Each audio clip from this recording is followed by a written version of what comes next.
Hey guys, welcome back to my channel. இன்னைக்கு நம்ம பார்க்க போகிறது ஒரு சூப்பரான சாக்லேட் ஸ்பஞ்ச் கேக் எப்படி பண்ணுறதுன்னு பார்க்க போகிறோம் ஸ்க்ராட்ச்லேருந்து. ப்ளஸ் வந்து அதை யூஸ் பண்ணி ஒரு Black Forest கேக் வந்து vegan Black Forest plus lactose intolerance இருக்கிறவங்களுக்கும் இந்த Black Forest கேக் வந்து இன்றைக்கி எப்படி பண்ணுறதுன்னு ஸ்க்ராட்ச்லேருந்து பார்க்க போகிறோம். ஸோ ஃபஸ்ட்டு வந்து 2 பவுல் எடுத்துக்கோங்க. க்ளீன் அண்ட் ட்ரை பவுல்ஸ், எந்த ஒரு என்ன சொல்கிறது ஆயில் கண்டென்ட் இருக்கக்கூடாது, தண்ணி இன்னி எதுவுமே இல்லாமல் நல்லா காஞ்ச க்ளீனான ட்ரை பவுலாக 2 எடுத்துக்கோங்க. 2 முட்டையை வந்து இந்த மாதிரி மஞ்சக்கரு தனியாக வெள்ளைக்கரு தனியாக எடுத்துக்கோங்க. இந்த மாதிரி நம்ம தனித்தனியாக பீட் பண்ணி பண்ணுறதுனால கேக் வந்து இன்னுமே கொஞ்சம் வந்து ஃப்ளஃபியாக வரும். இது வந்து நான் செப்பரேஷன் மெத்தடுன்னு இருக்கு இல்லையா, இது வந்து செப்பரேஷன் மெத்தட். எக் யோக்கையும் எக் ஒயிட்ஸையும் வந்து செப்பரேட் பண்ணி பண்ணுறது இது. இது வந்து நம்ம ரெண்டுத்தையும் ஒன்றா போட்டு பண்ணுறதை விட இந்த மெத்தடில் பண்ணோன்னா கொஞ்சம் கேக் வந்து நல்லா ஸ்பாஞ்சியாக இருக்கும். ஸோ எக் ஒயிட்ஸ் வந்து நல்லா இந்த மாதிரி பீட் பண்ணிக்கிட்டு ஒரு 35 கிராம்ஸ் சுகரை வந்து இதில் வந்து 2ஆக பிரித்து நான் ஆட் பண்ணிக்கிறேன். அட் அ டைம் வந்து சுகர் எல்லாத்தையுமே போடாதீங்க, லம்ப்ஸ் வந்து நிறைய வந்துடும். ஸோ அதனால் நல்லா வந்து 2 இல்லைனா 3ஆக பிரித்து ஆட் பண்ணி நல்லா பீட் பண்ணி எடுத்துக்கோங்க. நல்லா ஃபோமி கன்சிஸ்டன்சி வரணும். திக் ஃபோம் வந்தால் எப்படி இருக்கும் அந்த மாதிரி நல்ல ஃபோமி கன்சிஸ்டன்சி வர வரைக்கும் நல்லா பீட் பண்ணி எடுத்துக்கோங்க. எக் ஒயிட்ஸ் வந்து அந்த கேக்கோட ஃப்ளஃபினட்ஸ்க்கான ஒரு மேஜர் பார்ட். ஸோ அதனால் நல்ல ஸ்டிஃப் பீக் வர வரைக்குமே நீங்கள் வந்து கேக் அந்த சாஃப்டாக வர்றதுக்காக நல்ல ஸ்டிஃப் பீக் வர மாதிரி எக் ஒயிட்ஸை வந்து நல்லா பீட் பண்ணி எடுத்துக்கலாம். பீட் பண்ணி முடிச்சதுக்கப்புறம் எக் யோக்கை வந்து இப்போ நம்ம பீட் பண்ண போகிறோம். அதே வச்சு பீட் பண்ணலாம், நீங்கள் வந்து வாஷ் பண்ணிட்டு பண்ணணும்னு அவசியம் இல்லை. இப்போ 50 கிராம்ஸ் சுகர் எடுத்துருக்கிறேன் எக் யோக்குக்கு. நான் தனித்தனியாக இந்த மாதிரி போட்டு நல்லா பீட் பண்ணி எடுத்துக்கலாம். இது வந்து நல்லா அந்த மில்க் மெய்ட் அந்த மாதிரிலாம் இருக்கும் இல்லையா, அந்த கன்சிஸ்டன்சிக்கு வரணும். நல்ல க்ரீமியான கன்சிஸ்டன்சி வரணும். இது எக் யோக் இது 3ஆக பிரித்து நான் ஆட் பண்ணிக்கிறேன் சுகர் வந்து எந்த அளவுக்கு கிரானுலேட்டடாக இருக்கோ அவ்வளோ வந்து ஈஸியாக வந்து கரையும். ஸோ முடிஞ்ச வரைக்கும் நல்லா என்ன சொல்கிறது சின்ன சின்ன கிரானியூல்ஸாக இருக்கிற சுகராக பார்த்து நீங்கள் வாங்கி யூஸ் பண்ணிக்கலாம். இப்போ வந்து இந்த நல்லா பீட் பண்ணியாச்சு. இதையும் நல்லா சைட்லலாம் ஸ்க்ரேப் பண்ணி விட்டுறலாம். ஸ்க்ரேப் பண்ணி விட்டு இன்னும் நல்லா பீட் பண்ணிவிட்டு ரெண்டுத்தையும் இப்போ நம்ம கலந்துட போகிறோம். நல்லா பீட் பண்ணிக்கோங்க. நல்ல க்ரீமியாக வரணும். ஸோ அதனால் ஒரு 2 to 3 மினிட்ஸ் சாலிடாக ஆகும் இதை நீங்கள் பண்ணுறதுக்கு. ஸோ நல்லா க்ரீமி ஆகிடுச்சு. இப்போ வந்து இதை எடுத்து நான் வந்து எக் ஒயிட்ஸோடு நான் வந்து ஆட் பண்ணிக்க போகிறேன். எக் ஒயிட்டில் வந்து இதை நான் மிக்ஸ் பண்ணிட்ட போகிறேன். இப்போது மிக்ஸ் பண்ணிவிட்டு நல்லா வழித்து விட்டு மிக்ஸ் பண்ணிக்கோங்க. மிக்ஸ் பண்ணிவிட்டு இப்போ வந்து நான் ஆயில் ஆட் பண்ண போகிறேன். ஒரு 2 கிளறு மட்டும் இந்த மாதிரி கிளம்பிங்க. ரொம்ப வந்து லைட்டாக நீங்கள் பண்ணணும், ரொம்ப ஜென்டிலாக பண்ணுங்கள். ஆயில் வந்து ஒரு 90 ml ஆயில் ஆட் பண்ணிக்கிறேன். இதில் நான் ரீஃபைண்ட் ஆயில் தான் எடுத்துருக்கிறேன். மைதா ஒரு 65 கிராம்ஸ் மைதா எடுத்துருக்கேன். 1/4 டீஸ்பூன் பேக்கிங் பவுடரையும் அதிலே போட்டிருக்கிறேன். 1/4 டீஸ்பூன் பேக்கிங் சோடாவையும் வந்து நான் மைதா கூடயே ஆட் பண்ணியிருக்கிறேன். நல்லா ஜலிச்சு விட்டு ஆட் பண்ணிக்கோங்க. இதை வந்து எந்த அளவுக்கு நீங்கள் பொறுமையாக வந்து ஃபோல்ட் பண்ணி விடுறீங்களோ அந்த அளவுக்கு நல்லாயிருக்கும். கேக் வந்து நல்லா சாஃப்டாக வரும். இது வந்து ஸ்பீடாக உங்களுக்கு வந்து நான் வீடியோவில் காட்டியிருக்கேன். பட் வந்து ரொம்ப லைட்டாக ஜென்டிலாக நீங்கள் வந்து இதை பண்ணணும். இதில் வந்து கொக்கோ பேஸ்ட் இப்போ வந்து ஆட் பண்ணிக்கிறேன். கொக்கோ பேஸ்ட் எப்படி பண்ணணும்னா ஒரு 15 கிராம்ஸ் கொக்கோ பவுடர் இருக்கு இல்லையா, அது வந்து ஒரு 1/4 கப் தண்ணியில் வந்து நல்லா கரைச்சிட்டு அதை வந்து ஒரு 2 மினிட்ஸ் நீங்கள் பாயில் பண்ண விட்டிங்கனாலே போதும். கொக்கோ பேஸ்ட் ரெடி ஆயிரும். கூல் டவுன் பண்ணிவிட்டு இதில் ஆட் பண்ணிக்கோங்க. நல்லா ஜென்டிலாக வந்து மிக்ஸ் பண்ணி விடுங்க. எந்த அளவுக்கு ஜென்டிலாக பண்ணுறீங்களோ ஏர் பபிள்ஸ் வந்து அதில் நாக் அவுட் ஆகாமல் ஈஸியாக வந்து உங்களுக்கு கேக் சாஃப்டாக வரும். நீங்கள் கடன் கிளறினீங்கன்னா ஏர் பபிள்ஸ்லாம் நாக் அவுட் ஆகி கேக் வந்து ஹார்டாயிரும். இப்போ ஒரு 1 இல்லைனா 1.25 டீஸ்பூன் வெனிலா எசன்ஸ் சேர்த்துக்கோங்க. சாக்லேட் எசன்ஸ் வந்து நீங்கள் ப்ரிஃபர் பண்ணிங்கன்னா சேர்த்துக்கலாம், இல்லை கொக்கோ பேஸ்ட்டே உங்களுக்கு போதும்னு நினச்சிங்கன்னா அதை ஸ்கிப் பண்ணிவிடுங்களா. ஸோ இந்த மாதிரி வந்து நல்லா வந்து கட் அண்ட் ஃபோல்ட் மாதிரி பண்ணி ரொம்ப ஜென்டிலாக பண்ணணும். வீடியோவில் பண்ணுற மாதிரி ரொம்ப ஸ்பீடாக பண்ணாதீங்க. இது வந்து ரொம்ப நேரம் ஆகுன்றதுனால நான் ஃபாஸ்ட் ஃபார்வர்டில் உங்களுக்கு காட்டியிருக்கேன். ஏர் பபிள்ஸ் உங்களுக்கு அதில் தெரியும்னு நினைக்கிறேன் மேலே வர்றது. ஸோ அதெல்லாம் வந்து உடையாத மாதிரி பொறுமையாக வந்து ஃபோல்ட் பண்ணி விடுங்க. ஃபோல்ட் பண்ணிவிட்டு இப்போ ஒரு 5 இன்ச் பேன் எடுத்துருக்கிறேன். நான் சொன்ன மெஷர்மெண்ட்ஸ்க்கு வந்து ஒரு 1/4 கிலோலேருந்து ஒரு 300 கிராம்ஸ் வரைக்கும் நம்மளுக்கு கேக் ஸ்பஞ்ச் வரும். பட்டர் வந்து நல்லா ஸ்மெர் பண்ணி விட்டுட்டு அந்த மோல்டில் வந்து நான் அதை ஊற்றிட்டேன். பார்ச்மெண்ட் பேப்பர் வைக்கணுன்னா நீங்கள் வைக்கலாம், இல்லைன்னா கூட நீங்கள் ஸ்கிப் பண்ணிடலாம், ஒன்றும் பிரச்சனை இல்லை.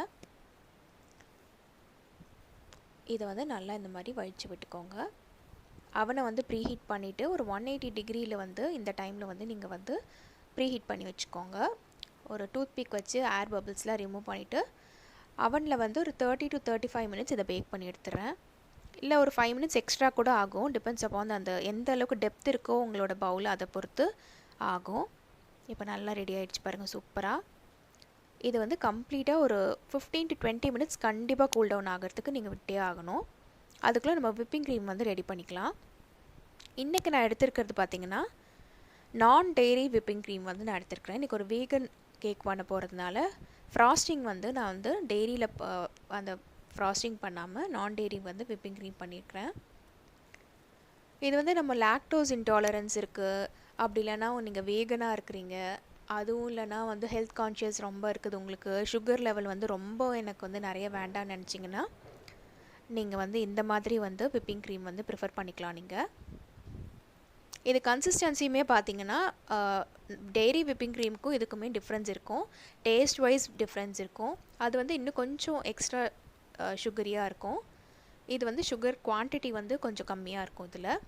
ப்ளஸ் வந்து வயிறு ஒன்றும் பண்ணாது, இது நிறைய சாப்பிட்டாலுமே வயிறு எதுவும் பண்ணாது. சோய் மில்க்லேருந்து பண்ணுவாங்க, வெஜிடபிள் ஆயில் இது மாதிரி இதுலேருந்து பண்ணுவாங்க. அந்த விப்பிங் க்ரீம் பார்த்திங்கன்னா டெய்ரி விப்பிங் க்ரீம் பார்த்திங்கன்னா மில்க் சாலிட்ஸ்லேருந்து பண்ணுறது. ஸோ ஆப்வியஸாக உங்களுக்கு வந்து டேஸ்ட் டிஃப்ரென்ஸ் இருக்கும். ஹெல்த் கான்ஷியஸாக இருந்தீங்கன்னா நீங்கள் வந்து இந்த விப்பிங் க்ரீம் எடுத்துக்கலாம். கொஞ்சம் குவான்டிட்டி வந்து உங்களால் நிறைய சாப்பிட முடியும் இந்த விப்பிங் க்ரீம் போட்டிங்கன்னா. நல்ல ஸ்டிஃப் பீக்ஸ் வர வரைக்கும் அடித்து எடுத்துக்கோங்க. பிகினராக இருந்தீங்கன்னா நீங்கள் வந்து ஸ்டிஃப் பீக் வர வரைக்கும் அடித்து எடுத்துக்கிறது உங்களுக்கு வந்து ஃப்ராஸ்டிங் பண்ணுறதுக்கு ஈஸியாக இருக்கும். ப்ளஸ் கிளைமேட்டையும் பார்த்துக்கோங்க, ரொம்ப வந்து ஹாட்டாக இருந்ததுன்னா ஸ்டிஃப் பீக்ஸ் வர மாதிரி பண்ணிவிட்டு நீங்கள் வந்து ஃப்ராஸ்டிங் பண்ணிங்கன்னா உங்களுக்கு வந்து மெல்ட் ஆகாது விப்பிங் க்ரீம். ஆக்சுவலாக நீங்கள் வந்து சாஃப்ட் பீக்ஸ் வர மாதிரியோ இல்லை கொஞ்சம் நல்ல ஷைன் இருக்கிற மாதிரியோ பண்ணிவிட்டு எடுத்துட்டிங்கன்னா மெல்ட். இப்போ கிளைமேட் வந்து நல்ல சூடாக இருந்ததுன்னா விப்பிங் க்ரீம் டக்கு டக்குன்னு மெல்ட் ஆகிடும். ஸோ நான் வந்து கொஞ்சம் நல்ல ஸ்டிஃப் பீக் வர வரைக்கும் பீட் பண்ணி எடுத்துக்கிறது தான் ப்ரிஃபர் பண்ணுவேன் எப்பயுமே.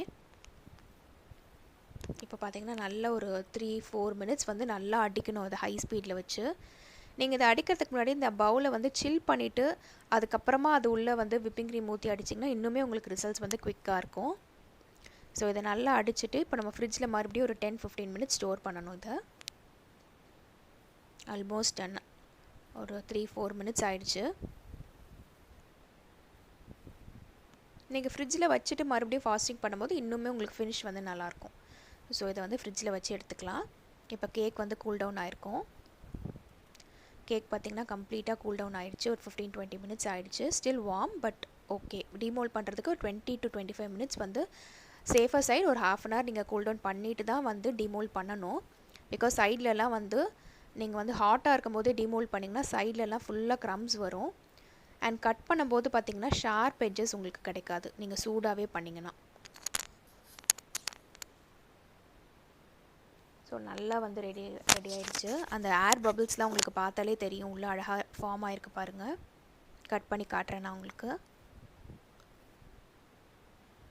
இப்போ பார்த்திங்கன்னா அந்த ஏர் பபிள்ஸ்லாம் தெரியும்னு நினைக்கிறேன், அந்த ஓட்டை ஓட்டையாக தெரியுது இல்லையா, அந்த மாதிரிலாம் வரணும். வந்தால் தான் கேக் வந்து நல்லா சாஃப்டாக இருக்குதுன்னு அர்த்தம். சூப்பராக ரெடி ஆகிடுச்சு. ப்ளீஸ் கூல் டவுன் ஆகிறதுக்கு டைம் கொடுத்துட்டு நீங்கள் கேக் வந்து கட் பண்ணுங்கள், அப்படியே பண்ணாதீங்க, க்ரம்ஸ் ஃபார்ம் ஆகும். ப்ளஸ் ஃபினிஷ் வந்து கட் பண்ணும்போது ஷார்ப் எட்ஜஸும் வராது. ஸோ ஃப்ராஸ்டிங் பண்ணுறதுக்கு முன்னாடி கம்ப்ளீட்டாக கேக் வந்து கூல் டவுன் ஆகிருக்கணும் கம்பல்சரியாக. இல்லைனா விப்பிங் க்ரீம் வந்து நீங்கள் சூடான கேக் மேலே போடும்போது மெல்ட் ஆக ஆரம்பிச்சிடும். ஸோ கம்ப்ளீட்டாக கூல் டவுன் ஆகணும். ஸோ சுகர் சிரப் ஃபஸ்ட்டு போட்டாச்சு, அது மேலே வந்து விப்பிங் க்ரீம் போட்டுக்கிறேன். ரொம்ப கம்மியாக க்ரீம் வேணும்னு கேட்டதுனால கஸ்டமரோட இன்ஸ்ட்ரக்ஷன்ஸ்க்கு ஏற்ற மாதிரி இன்றைக்கி நான் பண்ணிகிட்ருக்கேன். இதில் செரி வந்து கட் பண்ணி போட்டுக்கிறேன். நீங்கள் சாக்கோ சிப்ஸ் ஆட் பண்ணிக்கலாம், இல்லை வந்து இன்னும் கொஞ்சம் ரிச்சாக வேணும்னு கேட்டாங்கன்னா நீங்கள் சாக்லேட் சிரப் போட்டுக்கலாம். எப்படி வேணால் நீங்கள் உங்களோட க்ரியேட்டிவிட்டி தான். இப்போ வந்து இந்த சைடும் வந்து விப்பிங் க்ரீம் போட்டு பண்ண போகிறோம். சுகர் சிரப் ஆட் பண்ணி க்ளோஸ் பண்ணிடலாம். க்ளோஸ் பண்ணிவிடுங்க ஃபுல்லாக இதை. இப்போ இது சைட்லலாம் நம்ம விப்பிங் க்ரீம் போட்டு அப்ளை பண்ணிவிட்டு ஈவன் அவுட் பண்ண போகிறோம், ஃபுல்லாக ஷேப் பண்ண போகிறோம்.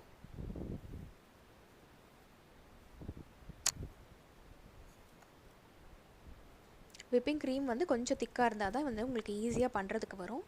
ஸோ வந்து நல்லா அடித்து எடுத்துக்கிறது ரொம்ப இம்பார்ட்டன்ட் விப்பிங் க்ரீமை. இப்போ வந்து ஈவன் அவுட் பண்ணிடலாம் இதை.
ஸோ அது ரெடி ஆகிடுச்சு.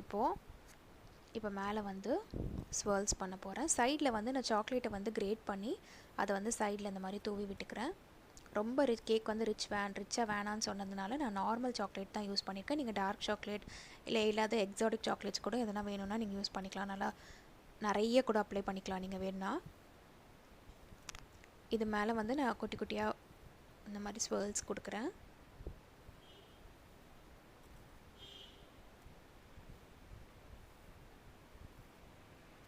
ஸ்வர்ல்ஸ் முடிச்சுட்டு நம்ம செரீஸ் வந்து அரேஞ்ச் பண்ணிடலாம் இது மேலே. அகெயின் இது வந்து உங்களோட க்ரியேட்டிவிட்டி தான். ஸ்வர்ல்ஸ் கொடுத்து நீங்கள் செரீஸ் அரேஞ்ச் பண்ணலாம், இல்லை மேலேயுமே வந்து அந்த கிரேட்டட் சாக்லேட் போட்டு ஃபினிஷ் பண்ணிடலாம், இல்லைனா பாதி ஒயிட்டாக விட்டுட்டு பாதி கிரேட்டட் சாக்லேட் போடலாம், இல்லை சாக்லேட் ட்ரிப் ஆகிற மாதிரி நீங்கள் போடலாம். எல்லாமே உங்களோட க்ரியேட்டிவிட்டி தான். இன்றைக்கி வந்து ரொம்ப லிமிட்டடாக வந்து ரொம்ப ஃபேன்சியாக வேண்டான்னு அவங்க கேட்டதுனால ரொம்ப கம்மியான ஒரு இது தான் பண்ணியிருக்கிறேன் நான். Cherries again fresh cherries use பண்ணிக்கலாம், ட்ரைட் யூஸ் பண்ணிக்கலாம், இல்லை நம்ம கவரில் பேக்கெட்டில் கிடைக்கும் தெரியுமா அந்த செரீஸ் கூட, சுகர்டு அந்த செரீஸ் கூட யூஸ் பண்ணிக்கலாம். இதை வந்து இப்போ வந்து மாற்றிக்கலாம். ஹாப்பி பர்த்டே அந்த கேக் டாப்பர் வந்து ஆட் பண்ணிட்டேன் இதில். பிகாஸ் இது எழுதுறது கொஞ்சம் கஷ்டமாக இருக்கும், ஸ்பேஸ் வந்து கம்மியாக இருக்கிறதுனால. 1/4 கிலோ ஸ்பஞ்ச் கேக் உங்களுக்கு வந்ததுன்னா ஃப்ராஸ்டிங்லாம் நீங்கள் வந்து நிறைய போட்டு சூப்பராக பண்ணிங்கன்னா 1/2 kg கேக் வந்து ரெடி ஆகிடும் உங்களுக்கு. இதை வந்து நம்ம கேக் போர்டுக்கு மாற்றிக்கிறேன். நடுவில் இந்த மாதிரி கொஞ்சம் விப்பிங் க்ரீம் வச்சு போட்டிங்கன்னா கேக் வந்து அங்கே இங்கே ஆடாமல் கொஞ்சம் ரொம்ப ஆட்டினீங்கன்னா ஆடும், பட் ஆனால் கொஞ்சம் பேலன்ஸ் இருக்கும் உங்களுக்கு கேக்கில். இப்போ வந்து விப்பிங் க்ரீம் வச்சு நான் சுற்றி சும்மா ஒரு ரவுண்ட் மாதிரி போட போகிறேன். போட்டுட்டு ஸ்ப்ரிங்கிள்ஸ் கொஞ்சமாக ஆட் பண்ண போகிறேன் இப்போ அது மேலே. அவ்வளோதான், கேக் வந்து சூப்பராக ரெடி ஆகிடுச்சு பாருங்கள். இது வீகனாக இருக்கிறீங்க, இல்லை வந்து நிறைய சாப்பிட்ணும் பட் சுகர் லெவலை பற்றி உங்களுக்கு ஹெல்த் கான்ஷியஸ் ரொம்ப இருக்குது அப்படின்னு நினச்சிங்கன்னா இந்த மாதிரி கேக் வந்து நீங்கள் ட்ரை பண்ணி பார்க்கலாம். ரொம்ப ரொம்ப ரொம்ப சிம்பிளான இன்க்ரீடியன்ட்ஸ் வச்சு பண்ணுறது தான். கண்டிப்பாக வந்து இதை வீட்டில் நீங்கள் ட்ரை பண்ணி பாருங்கள். அண்ட் இன்னொரு சூப்பரான கேக் இல்லைனா வேறு ஏதாவது அவன் வீடியோஸோட உங்களை நான் நெக்ஸ்ட் வீடியோவில் மீட் பண்ணுறேன். பாய்.